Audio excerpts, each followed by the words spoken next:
بسم اللہ الرحمن الرحیم۔ ایک آنٹی صاحبہ انہوں نے سوال بھیجا ہے کہ آج کل یہ بہت عام ہو چکا ہے کہ سر کے بال فروخت کیے جا رہے ہیں۔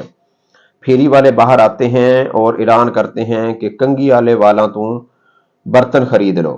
تو آیا کہ جو سر کے بال ہیں ان کے بارے میں کیا حکم شرعی ہے کہ عورتوں کو اپنے بال فروخت کرنا جائز ہے یا ناجائز ہے؟ تو اس کے بارے میں چاہے مرد ہو چاہے عورت ہو، ان کے بالوں کی خرید و فروخت ناجائز و حرام ہے۔ اور عورتوں کے بالوں میں خرید و فروخت کے علاوہ دوسری برائی یہ بھی ہے کہ عورت کے بال سر سے جدا ہونے کے بعد بھی شرعاً چھپانا واجب ہے اور ان پر نامحرم کی نظر نہ پڑے۔ لہذا جب بال بیچے جائیں گے تو خریدار اور بعد کے مراحل میں جتنے نامحرم ان بالوں کو دیکھیں گے چھوئیں گے، ان سب کا وبال اور گناہ بیچنے والے پر آئے گا۔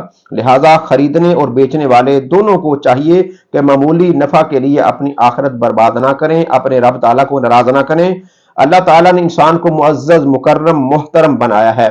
اللہ تبارک و تعالیٰ نے انسان کی عظمت بیان کرتے ہوئے ارشاد فرمایا، سورہ بنی اسرائیل کی آیت نمبر 70 ہے، وَلَقَدْ كَرَّمْنَا بَنِي آدَمَ وَحَمَلْنَاهُمْ فِي الْبَرِّ وَالْبَحْرِ وَرَزَقْنَاهُمْ مِنَ الطَّيِّبَاتِ وَفَضَّلْنَاهُمْ عَلَى كَثِيرٍ مِّمَّنْ خَلَقْنَا تَفْضِيلًا۔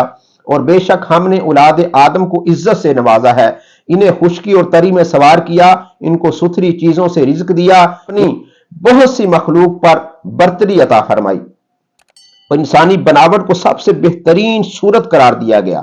سورہ 3 کی ورس نمبر 4 میں ارشاد باری تعالیٰ ہوا، لَقَدْ خَلَقْنَا الْإِنسَانَ فِي أَحْسَنِ تَقْوِيمٍ، بے شک یقیناً ہم نے آدمی کو سب سے اچھی صورت میں پیدا فرمایا ہے۔ اور انسان کی خاطر اللہ تبارک و تعالیٰ نے ہر چیز کو پیدا فرمایا۔ سورۃ البقرہ کی ورس نمبر 29 میں ارشاد فرمایا، هُوَ الَّذِي خَلَقَ لَكُم مَّا فِي الْأَرْضِ جَمِيعًا، وہی تمہارا خالق ہے جس نے زمین میں جو کچھ ہے وہ سب تمہارے لیے ہی پیدا فرمایا ہے۔ جب انسان کی اس قدر عظمت و کرامت ہے تو اسی انسانی تکریم کی بنیاد پر اس کے اعضاء کی خرید و فروخت کو ناجائز و گناہ حرام قرار دیا ہے۔ اس کے علاوہ فقہائے کرام نے بالوں کی تجارت ناجائز ہونے کی دوسری وجہ یہ بیان فرمائی ہے کہ جزو انسانی مال نہیں ہے کہ اس کی خرید و فروخت ہو، لہذا جب بال شرعی نقطہ نظر سے مال نہیں تو اس کی تجارت بھی شرعاً باطل ہے۔ اگر کسی مرد عورت نے بال بیچ کر رقم حاصل کی تو اسے بیچنے والے یا والی پر لازم ہے کہ اولاً اللہ تعالیٰ کی بارگاہ میں سچی توبہ کرے اور جن افراد سے وہ رقم حاصل کی ہے انہیں واپس کرے۔ مہذب فقہ حنفی امام محمد بن حسن شیبانی رحمۃ اللہ تعالیٰ علیہ المتوفی 189 ہجری آپ فرماتے ہیں کہ لا یجوز بیع شعر الانسان والانتفاع به، کہ انسانی بالوں کی خرید و فروخت اور اس سے نفع کا حصول جائز نہیں۔ وہ ہماری بہنیں جو اپنے بال چند ٹکوں کی خاطر فروخت کر دیتی ہیں وہ سچے دل سے توبہ کریں، اللہ تبارک و تعالیٰ کے حضور معافی طلب کریں، اپنے سر سے جدا ہوئے بال سنبھال کر رکھیں اور انہیں زمین میں دفن کر دیا کریں۔ جب غسل فرض ہو جائے تو سارے جسم پر پانی بہانا یہ فرض ہوتا ہے، ایک بال بھی اگر خشک رہ گیا تو غسل نہیں ہوگا۔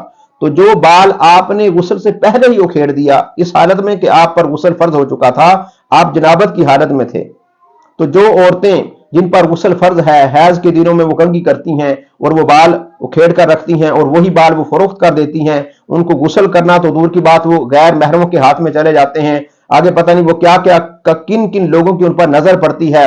تو چند ٹکوں کی خاطر، چند پیسوں کی خاطر، 100-150 کی خاطر اپنی آخرت برباد نہ کریں۔ اللہ تبارک و تعالیٰ کے حضور سچے دل سے توبہ کریں۔ جو بھی ہماری بہنیں آج تک جنہوں نے سر کے بال فروخت کیے ہیں وہ اس سے رک جائیں، اجتناب کریں۔ جب اللہ تبارک و تعالیٰ کا حکم آپ کے پاس پہنچ جائے تو اس پر عمل کرنا یہ ہم سب پر لازم و ضروری ہو جاتا ہے۔ جنہوں نے غفلت کے اندر یا لا علمی کی حالت میں یہ کام کیا ہے، اللہ تبارک و تعالیٰ کے حضور سچے دل سے وہ توبہ کریں اور آئندہ یہ کام نہ کرنے کا عہد کریں۔ اللہ تبارک و تعالیٰ ہم سب کو عمل کی توفیق عطا فرمائے۔ صدقہ جاریہ سمجھتے ہوئے یہ پیغام، یہ ویڈیو زیادہ سے زیادہ لوگوں تک شیئر کریں تاکہ مسلمان عورتوں کے پاس یہ پہنچ جائے، اور ایک نے بھی عمل کر لیا تو انشاءاللہ اس کا آپ کو ثواب لازماً پہنچے گا۔ ہمارے یوٹیوب چینل کو سبسکرائب کر لیں، فیس بک پیج کو بھی لازماً فالو کریں۔ اللہ تبارک و تعالیٰ دونوں جہان کی کامیابیاں آپ کو عطا فرمائے۔